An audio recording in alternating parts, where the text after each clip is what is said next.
next honoree. I hope you're tweeting.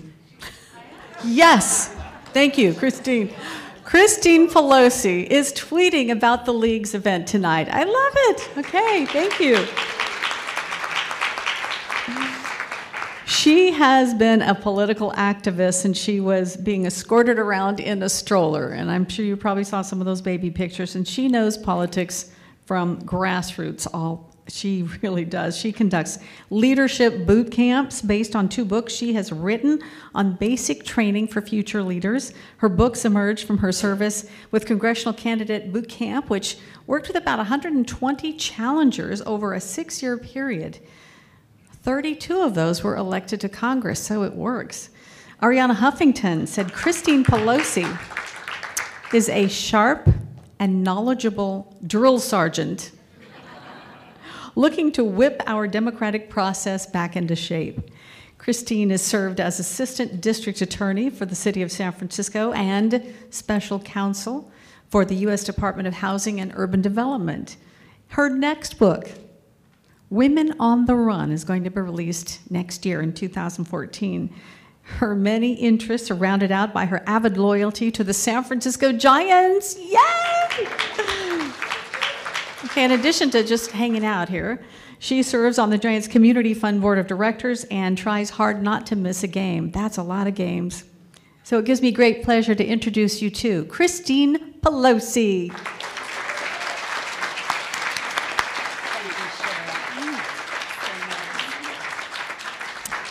Thank you. I'm so happy to be here with the League, and thank you all for the wonderful honor. By honoring me, you honor all of those who walk the precincts and get on the phone banks and stuff and seal the envelopes to make sure that we advance our democracy. Representing the campaigner among us, I will say, as Cheryl mentioned, my political activism began in the stroller. My parents, as some of you know, Paul and Nancy Pelosi, met on the East Coast and started in New York. So my mom had 3 of us in a stroller and was leafleting the neighborhood. When I wrote my book, I said, Mom, how did you get past all those no soliciting signs? She said, I was a woman with 3 babies in a stroller. Who was going to stop me? We couldn't have guessed 40 years ago that years later, 3,000 miles away, she'd be elected the first woman Speaker of the United States House of Representatives.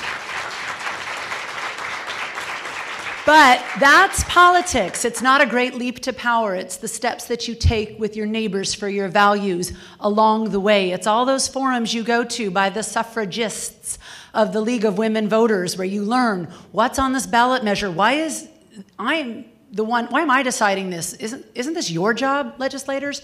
Why am I the one? I want my power, but I also want to elect people who will be accountable and make good decisions. So when I go around the country campaigning for Democrats and democracy and some nonpartisan causes, such as the one I'll talk about tonight, I look for a leader with vision.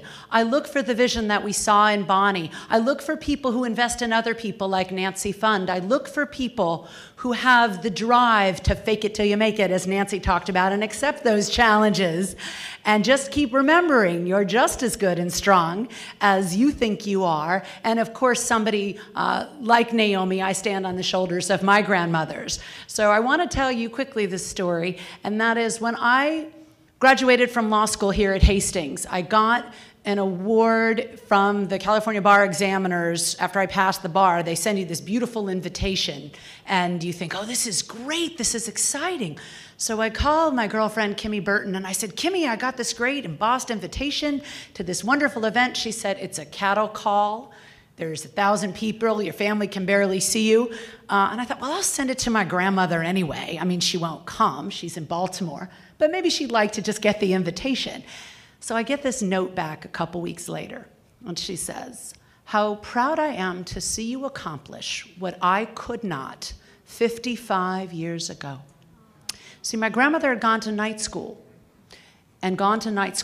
taking law classes. And one of my uncles got sick and died of the whooping cough, and that was the end of my grandmother's service outside the home. She was the First Lady of Baltimore, went on to serve in her moccasin army as a grassroots leader, and she never forgot her dream.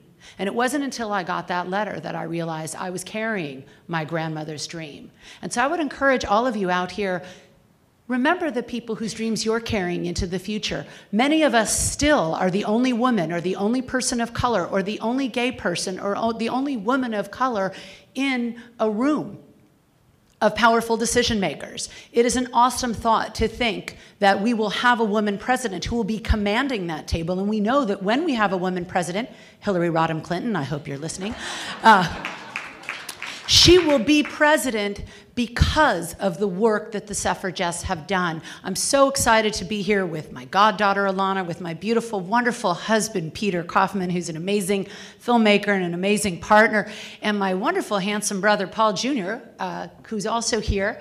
And the exciting thing about being here with Friends and Family is that we realize what makes our country great is our ability to have full citizenship. That's what the League offers. And so I leave you with this challenge.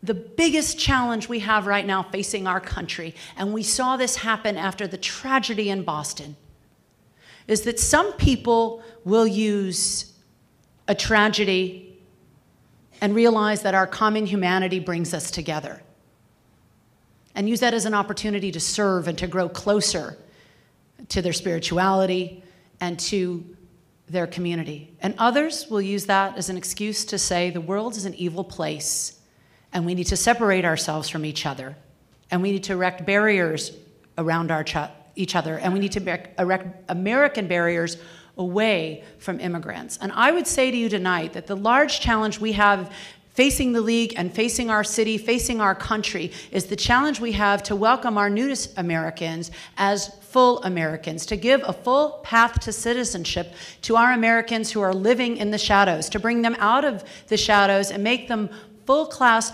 first-class citizens in our country. And we cannot let bigotry, and we cannot let Boston, we cannot let xenophobia stand in the way of having everybody fulfill the American dream. So I urge you that as you honor us, you honor the American dream, and that as we go forth from here, you remember the dreamers and all the immigrants on whose shoulders we stand as a country, and that you do what you can to help pass that bipartisan, comprehensive immigration reform that will help us reach our full equality as Americans and help elect the first women president someday. Thank you.